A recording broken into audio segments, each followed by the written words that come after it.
Dans l'épisode d'hier, on a parlé de la question de concentration. Quelle est l'unique chose que je peux faire de sorte qu'en la faisant, tout le reste deviendra soit plus simple, soit inutile. Et j'avais essayé de te convaincre de l'importance de se poser les bonnes questions si tu veux obtenir les bonnes réponses. J'espère déjà que j'ai réussi mon pari et que tu en es convaincu. Mais maintenant, tu te demandes peut-être un peu plus précisément comment tu peux faire. Et ça tombe bien parce que c'est ce que j'ai prévu d'aborder avec toi dans cette vidéo aujourd'hui. On est toujours avec les mecs du One Thing, Gary Keller et Jay Papasan. Tu as 4 options quand il s'agit de te poser une question de concentration. Tu as l'option peu ambitieuse et peu précise. Tu as l'option peu ambitieuse et spécifique. Tu as l'option ambitieuse mais peu précise. Et tu as l'option ambitieuse et spécifique. Évidemment, on va viser la dernière option. On va prendre 4 exemples là d'une question de concentration orientée business. On va commencer avec une question peu ambitieuse et peu précise. Qu'est-ce que je peux faire pour augmenter mes ventes? On est d'accord que c'est plutôt une question de brainstorming pour peut-être identifier quelques options, mais tu n'as aucune direction là. Tu n'as aucun but, c'est quasiment la question que la plupart des gens vont se poser. Et comme la plupart des gens, malheureusement, ils ne vont pas obtenir de très bons résultats. Ensuite, tu as la question peu ambitieuse mais spécifique. Qu'est-ce que je peux faire pour augmenter mes ventes de 5% cette année? Là, on a un objectif, on a un cap, mais il n'y a rien de vraiment très challengeant. Le marché pourrait un peu évoluer et sans rien faire, tu obtiendrais tes 5%. Ensuite, on a la question ambitieuse mais peu précise. Qu'est-ce que je peux faire pour doubler mes ventes? Là, tu as une vraie question.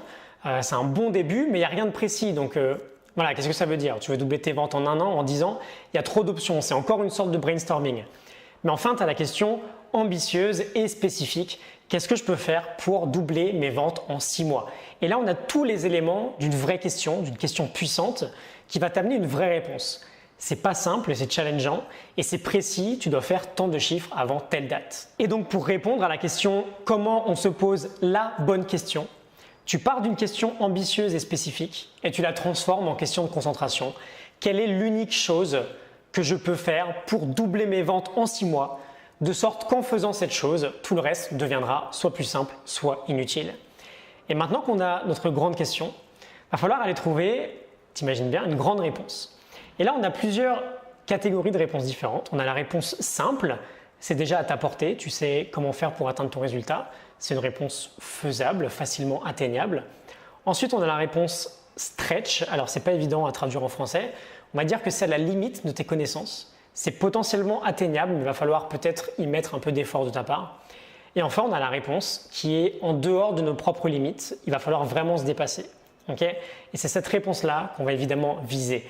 Une grande question amène automatiquement une grande réponse. Et plus tu vas devoir trouver une grande réponse, plus tu vas chercher, plus tu vas découvrir, plus tu vas innover et plus tu seras à même de te dépasser et de mettre finalement en exécution un certain plan qui te permettra de trouver cette grande réponse et d'accomplir quelque chose de plutôt sympa. Je te laisse méditer là-dessus, n'hésite pas à partager si tu penses que ça pourrait aider ton entourage, n'hésite pas à prendre cette habitude de te poser des questions puissantes. Je te retrouve demain pour une nouvelle vidéo, à demain, salut!